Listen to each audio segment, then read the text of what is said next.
किया प्रेरित हर महीने के दूसरे और चौथे रविवार।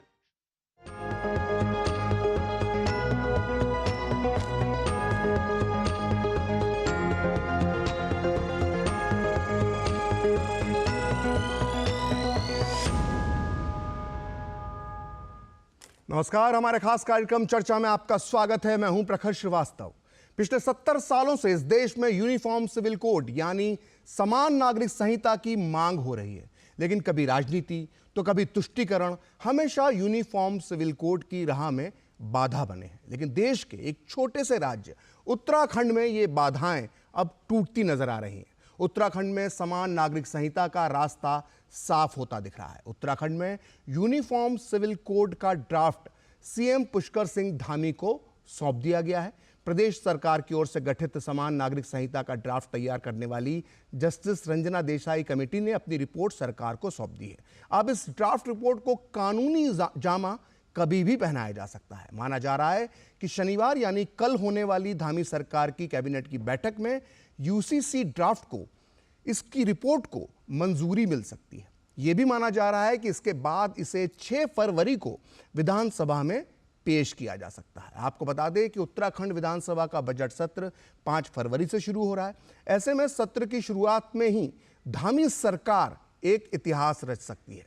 अब सवाल उठता है कि क्या उत्तराखंड की तर्ज पर देश के अन्य राज्यों में भी समान नागरिक संहिता लागू करने की दिशा में पहल होगी, और राज्य ही नहीं, क्या पूरे देश में भी इसे लेकर कोई कदम उठाया जा सकता है, और क्या यूनिफॉर्म सिविल कोड इस देश की जरूरत है? आज हम अपने इस खास कार्यक्रम में इन्हीं सब सवालों के जवाब तलाशेंगे और हमारे साथ होंगे कुछ खास मेहमान। लेकिन पहले देखते हैं कि उत्तराखंड के मुख्यमंत्री पुष्कर सिंह धामी ने समान नागरिक संहिता पर क्या कुछ कहा। लंबे समय से हम सबको प्रतीक्षा थी कि ड्राफ्ट हमको मिले। कमेटी ने अपना काम किया, हमको आज ड्राफ्ट मिल गया है। हमने चुनाव से पूर्व उत्तराखंड की देवतुल्य जनता से ये वायदा किया था, संकल्प लिया था, हमारे प्रधानमंत्री आदरणीय मोदी जी के मार्गदर्शन में, उनकी प्रेरणा से, कि हम नई सरकार के गठन होते ही समान नागरिक संहिता के लिए कानून बनाने का काम करेंगे। और आज हमको ड्राफ्ट मिल गया है, हम उस दिशा में आगे बढ़ेंगे। विधानसभा का सत्र आहूत है और इस ड्राफ्ट का परीक्षण करेंगे। इस ड्राफ्ट का परीक्षण करने के बाद जो भी जरूरी औपचारिकताएं हैं पूरा करके विधानसभा के सत्र में इस एक्ट को, इस ड्राफ्ट को रखेंगे। तो ये थे उत्तराखंड के सीएम पुष्कर सिंह धामी। और इसी बीच असम के मुख्यमंत्री हिमंता बिस्वा शर्मा ने भी कह दिया है कि अगर सब कुछ ठीक रहा तो उनके राज्य यानी असम में भी समान नागरिक संहिता लागू करने का प्रयास किया जा सकता है, कोशिश की जा सकती है। आपको बता दें कि गुजरात सरकार पहले ही यूसीसी लागू करने के लिए एक कमेटी बना चुकी है। लेकिन सवाल यह है कि उत्तराखंड, गुजरात या असम ही क्यों? क्या पूरे देश में इसे लागू नहीं किया जा सकता? आज चर्चा में इसी मुद्दे पर हम बात करने के लिए हमारे साथ मौजूद हैं 3 खास मेहमान हमारे साथ जुड़ चुके हैं। अश्विनी उपाध्याय, आप जाने माने संवैधानिक मामलों के विशेषज्ञ हैं। साथ ही हमारे साथ जुड़ चुके हैं बालेंदु शेखर, जो वरिष्ठ वकील हैं। साथ ही स्टूडियो में हमारे साथ मौजूद हैं फिरोज वक्त अहमद, जो पूर्व वाइस चांसलर हैं मौलाना आज़ाद नेशनल यूनिवर्सिटी के। आप तीनों खास मेहमानों का बहुत बहुत स्वागत है डीडी न्यूज़ में। शुरुआत अश्विनी जी मैं आपसे करना चाहूँगा, क्योंकि आप बहुत लंबे समय से समान नागरिक संहिता की वकालत करते रहे हैं, और अब जब उत्तराखंड सरकार ने ड्राफ्ट कमेटी जो रिपोर्ट आई है उसको स्वीकार कर लिया है, और कहा जा रहा है कि कल कैबिनेट में उसको पास कर दिया जाएगा, फिर विधानसभा में उसे रखा जाएगा, तो ये कितना बड़ा कदम अश्विनी जी है? देखिए, बहुत ही महत्वपूर्ण कदम है और आज का दिन बहुत ही ऐतिहासिक है जी। 23 नवंबर 1948 को लंबी चर्चा के बाद यूनिफॉर्म सिविल कोड हमारे संविधान में आ गया था, जोड़ दिया गया था। 26 जनवरी 1950 से संविधान भी चल रहा है भारत में। दुर्भाग्यवश आज तक यूनिफॉर्म सिविल कोड का एक ड्राफ्ट नहीं बना। ड्राफ्ट न बनने के कारण इस पे क्लैरिटी नहीं थी, और ड्राफ्ट नहीं था इसलिए बहुत सारे वेस्टेड इंटरेस्ट के लोग, जो महिला विरोधी हैं, जो भारत के विरोधी हैं, जो भारत की संस्कृति से नफरत करते हैं, वो लोग यूनिफॉर्म सिविल कोड के बारे में बहुत सारी गलतफहमी, मतलब मिथ्या प्रचार भी कर रहे थे। क्योंकि अब ड्राफ्ट आ गया है, कैबिनेट पास कर देगी और अगले सप्ताह इस पे सदन में इस पे चर्चा भी हो जाएगी और कानून भी बन जाएगा। तो मुझे लगता है कि जिसके बारे में जो इतनी सारी बातें कही गई थी कि हमारा भोजन एक जैसा हो जाएगा, हमें नमाज नहीं पढ़ने दिया जाएगा, हमें अजान नहीं देना दिया जाएगा, जी। हमें खतना नहीं करने दिया जाएगा, वो सब समस्या ठीक हो जाएगी। मेरा अपना मानना है जो दुनिया के हमने जहां जहां यूनिफॉर्म सिविल कोड चल रहे हैं उसको जो हमने पढ़ा है और जितना मेरा इस पे रिसर्च है, मेरा ये मानना ये कुछ लेता नहीं है बल्कि ये देता है। यूनिफॉर्म सिविल कोड धार्मिक मामलों में कोई हस्तक्षेप नहीं करता है। मंदिर में पूजा वैसे ही होगी, आरती वैसे ही होगी, मस्जिद में नमाज वैसे ही पढ़ी जाएगी, अजान वैसे ही होगी, चर्च में प्रेयर एज इट इज होती रहेगी, गुरुद्वारे में जैसी अपनी पूजा होती है एज इट इज होती रहेगी, कोई फर्क नहीं पड़ेगा।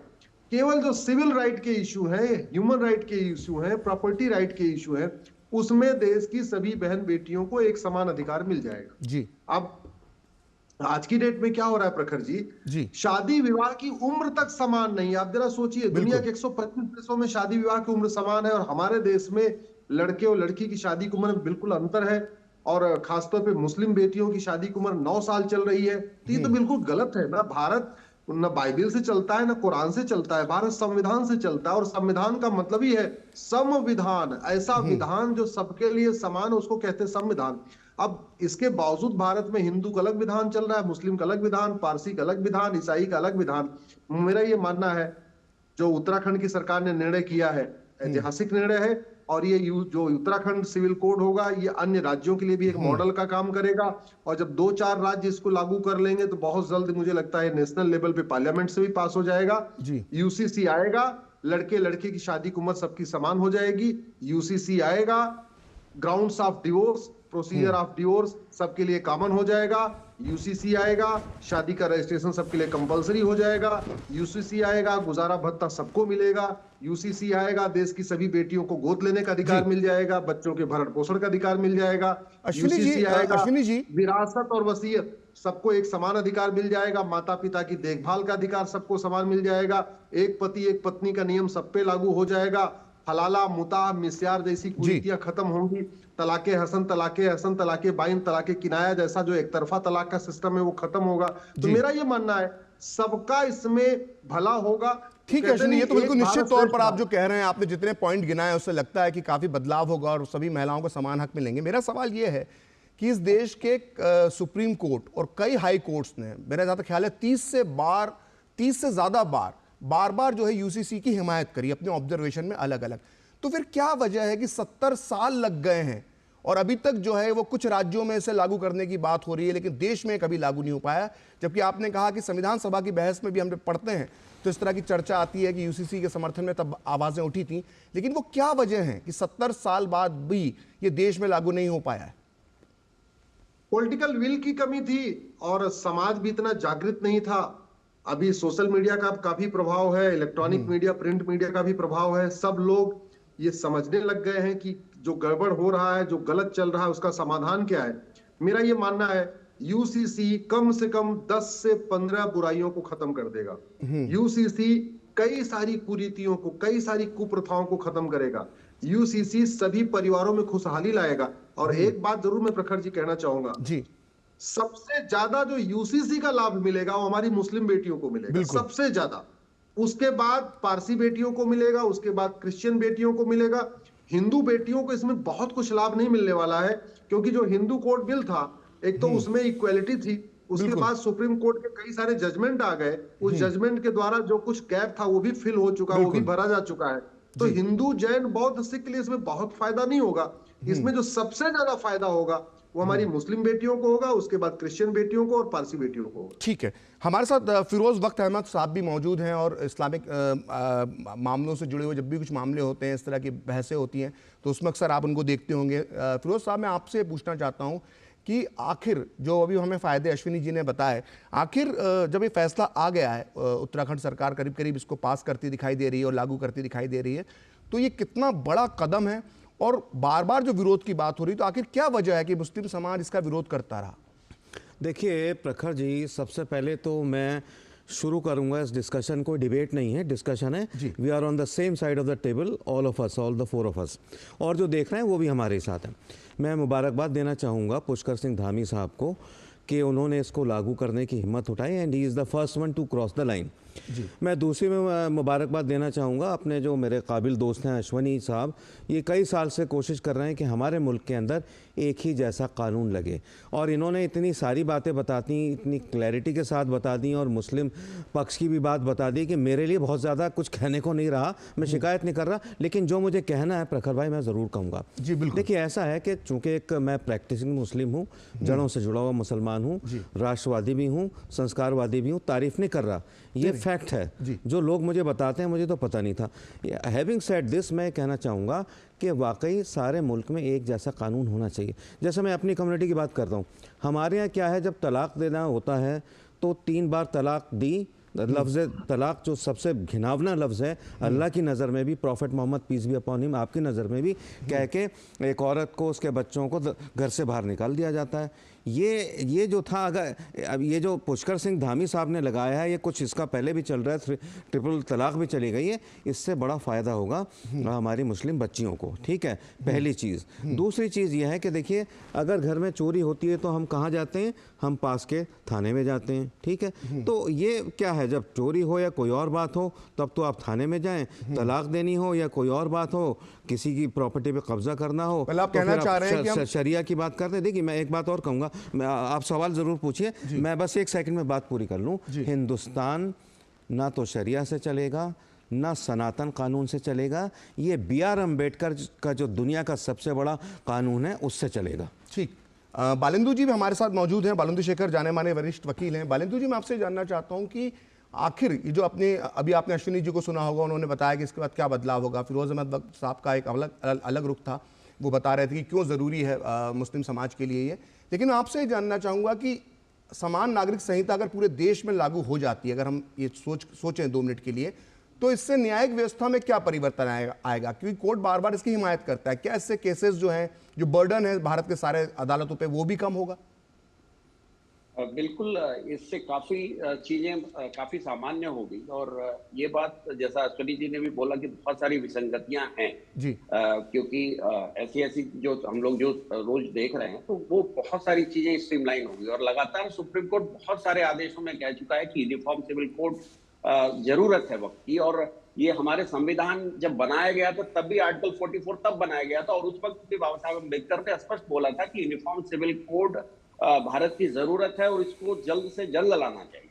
और ये बड़ा ही दुर्भाग्य कहा जाए या जो भी परिस्थिति कहा जाए कि आज की तारीख में एक गोवा स्टेट कह सकता है कि कुछ हद तक वहां पे है, बाकी उत्तराखंड उस रास्ते की ओर बढ़ रहा है। और आने वाले समय में मुझे लगता है कि और भी बहुत सारे, जैसा आपने बताया कि गुजरात है, और भी 2-3 स्टेट इस तरह के चीजों को जल्दी इंप्लीमेंट करेंगे।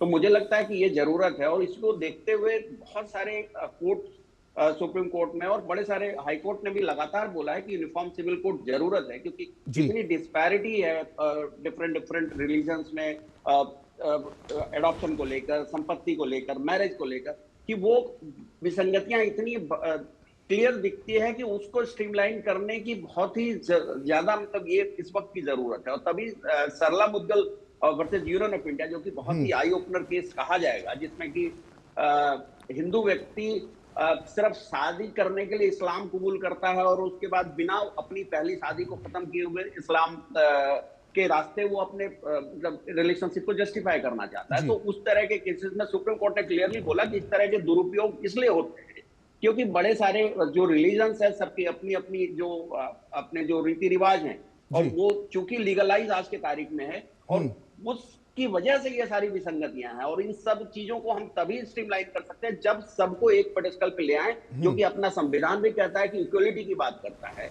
और अपना जो डायरेक्टिव प्रिंसिपल है जिसकी की कल्पना सभी प्रदेश को और सभी राष्ट्र को और पूरे राष्ट्र को उस रास्ते पे लेके जाने की पूरी हमारी जो सोच है, जो आर्टिकल 44 है, तो वो भी उसी की बात करता है। तो मुझे लगता है कि ये धामी जी का जो प्रयास है वो निसंदेह काबिले तारीफ है, क्योंकि ऐसे भी अभी हमारा अमृत महोत्सव काल चल रहा है, 75वां वर्ष चल रहा है, और आने वाले समय में ये बिल्कुल जो अपना जो संविधान है उसके सापेक्ष और जो समय की जरूरत है उसके उसी के अनुरूप ये इवॉल्व हो रहा है। ठीक है बालेंदु जी, मैं आपको यहाँ पे रोकना चाहूंगा क्योंकि अभी एक वक्त ब्रेक का हो रहा है। ब्रेक के बाद भी इसी मुद्दे पर चर्चा होती रहेगी और हम ये बात जानना चाहेंगे अपने मेहमानों से ब्रेक के बाद कि आखिर वो क्या प्रक्रियाएं हैं जिसके लागू करने से या लोगों को साथ लेकर आने से ये यूनिफॉर्म सिविल कोड जो है वो पूरे देश में लागू हो सके, इसके लिए हम क्या प्रयास कर सकते हैं, इस पर हम ब्रेक के बाद चर्चा करेंगे। पहले लेते हैं एक छोटा सा ब्रेक। ग्रामीण अर्थव्यवस्था के संरक्षक agriculture insurance company of India AIC।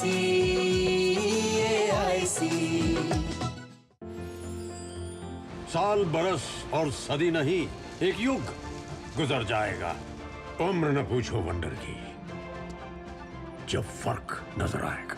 Wonder cement, फर्क नजर आएगा। ग्रामीण अर्थव्यवस्था के संरक्षक agriculture insurance company of India AIC। Modi सरकार की गारंटी, हर घर पहुंचेगा नल से जल। अब तक 13.5 करोड़ से अधिक नल कनेक्शन। हमारा संकल्प विकसित भारत।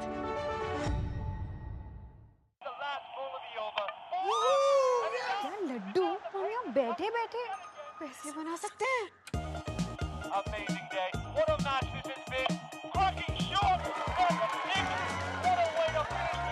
गाइस, मैं तुम्हारे बिजनेस आइडिया का बड़ा फैन। अब बिजनेस चाहे जो भी, SBI का करंट अकाउंट तो चाहिए ना। SBI करंट अकाउंट से सिंप्लीफाइड बिजनेस ट्रांजैक्शंस और ग्रेट कस्टमर सर्विस। SBI, देश का फैन। गोल्डी छोले मसाले, जहाँ जाए रिश्ते बनाए, जहाँ जाए रिश्ते बनाए, गोल्डी मसाले। ग्रामीण अर्थव्यवस्था के संरक्षक agriculture insurance company of India AIC।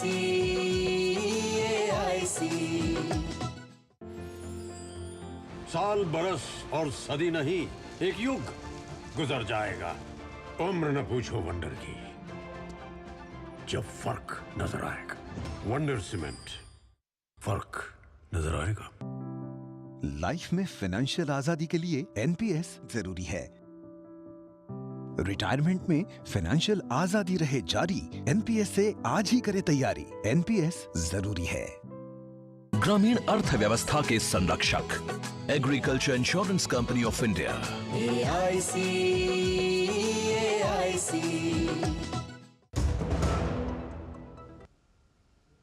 तो ब्रेक के बाद एक बार फिर आपका स्वागत है और हम चर्चा कर रहे हैं यूनिफॉर्म सिविल कोड पर, जो उत्तराखंड में अब करीब करीब पास होता दिखाई दे रहा है। और हमारे साथ हैं कुछ खास मेहमान। अश्विनी जी, मैं आपसे जानना चाहूँगा कि जब यूनिफॉर्म सिविल कोड पर जब चर्चा होती है, बहस होती है, तो एक मुद्दा ये होता है कि ठीक है, मुसलमानों को तो नाराज़गी है ही, हिंदुओं में भी कई वर्ग ऐसे हैं जो इससे प्रभावित हो सकते हैं। अगर इस स्थिति में वो क्या तरीके हो सकते हैं कि सर्वधर्म समभाव के साथ हम समाज के सभी वर्गों को जागरूक करके इस दिशा में सहमति के साथ कदम बढ़ा सकते हैं, वो क्या तरीके हो सकते हैं आपकी नज़र?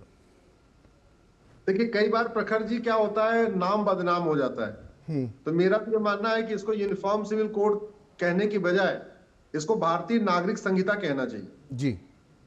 अगर नाम बदल दे तो शायद, क्योंकि यूसीसी के बारे में, हालांकि यूसीसी का ड्राफ्ट किसने पढ़ा नहीं है। जो लोग यूसीसी का विरोध करते हैं आज तक उनको ये नहीं पता कि यूसीसी आएगा तो क्या क्या होगा, लेकिन फिर भी उन्होंने यूसीसी को इस तरीके से कर दिया है कि मुझे लगता है सबसे पहला इसका नामकरण कर देना, पुनः नामकरण करना चाहिए। वैसे यूसीसी का मतलब उत्तराखंड सिविल कोड है, तो जो उत्तराखंड में आ रहा है वो तो यूसीसी ही रहेगा, क्योंकि शॉर्ट फॉर्म में उत्तराखंड सिविल कोड का यूसीसी होता है। लेकिन जब भारत में आए नेशनल लेवल पे, तो इसका नाम BCC होना चाहिए, भारतीय सिविल कोड होना चाहिए। आखिर क्यों? उसकी वजह क्या है? क्योंकि यूसीसी के बारे में इतनी सारी मिथ्या चीजें फैला दी गई हैं, इतनी बातें हो गई हैं, तो अगर कोई बहुत ज्यादा बदनाम हो जाए तो मुझे लगता है कई बार वो नाम भी थोड़ा बदलने से फायदा रहता है। ठीक। दूसरी बात ये, इस पे जितनी चर्चा होगी उतनी जागरूकता आएगी। मैं बार बार कहता हूं, भारत संविधान से चलता है। संविधान दो शब्दों से मिलकर बना है, संविधान, ऐसा विधान जो सबके लिए समान। भारत में जो संविधान का आर्टिकल 25 है वो हमें धर्म का अधिकार देता है, अधर्म का नहीं। हमें रीतियों का अधिकार देता है, कुरीतियों का नहीं। संविधान हमें प्रथा फॉलो करने का राइट देता है, कुप्रथा का नहीं।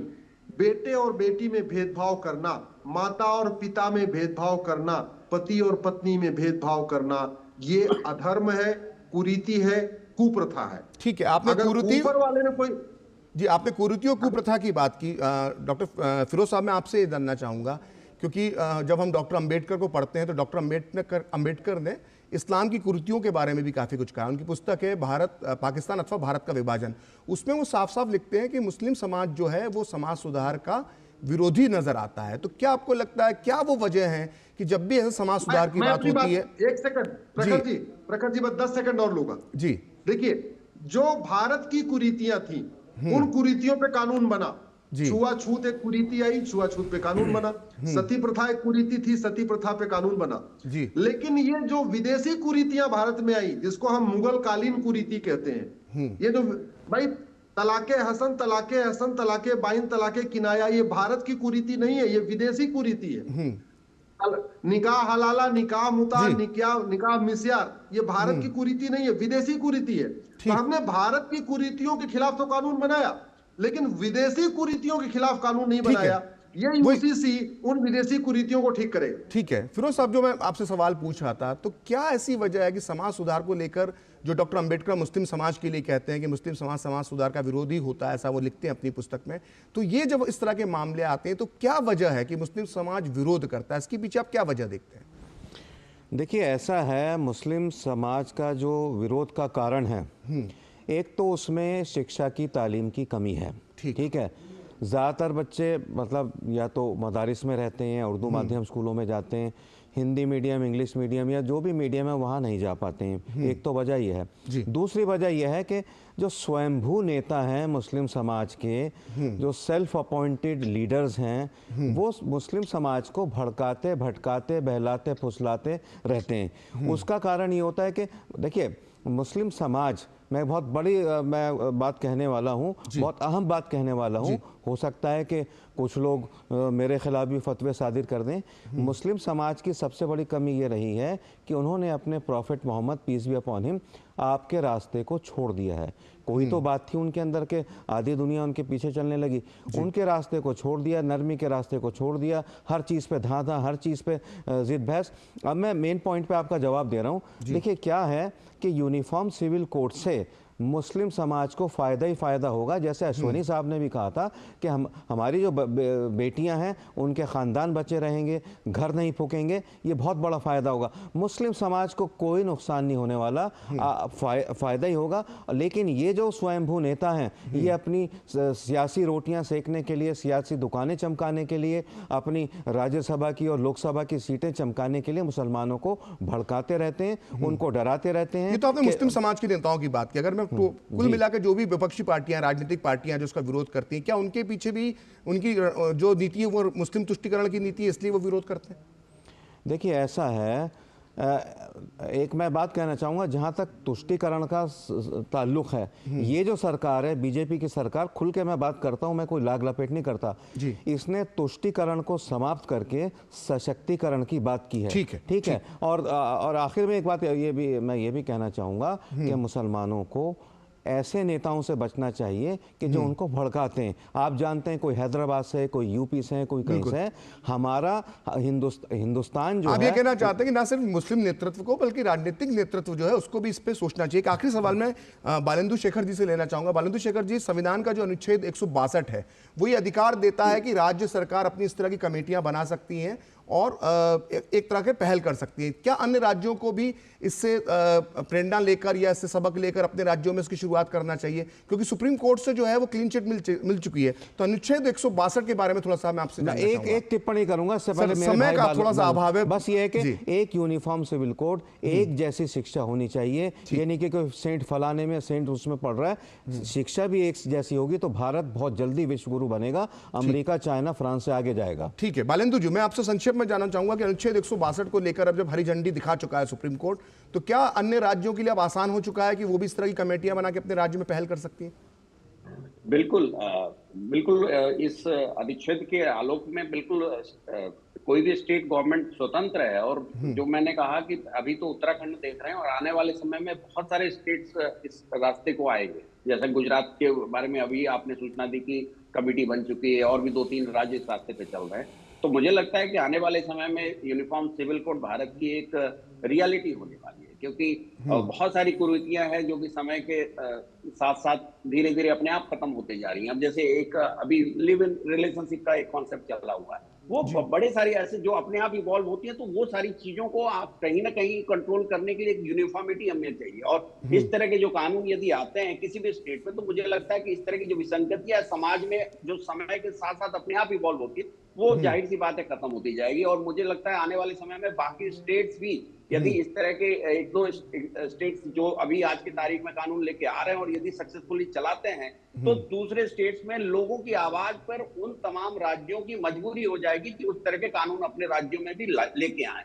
तो मुझे लगता है कि आने वाले समय में ये भारत की, मुझे लगता है कि ये जरूरत भी है और आने वाले समय में मुझे अवश्य संभावी भी दिख रहा है।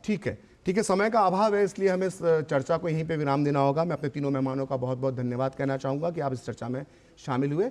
तो अब लगता है कि अब एक देश एक कानून का समय आ गया है और क्या हिंदू क्या मुसलमान, होना चाहिए एक ही विधान। तो फिलहाल मुझे दीजिए इजाज़त, आप देखते रहिए DD न्यूज़।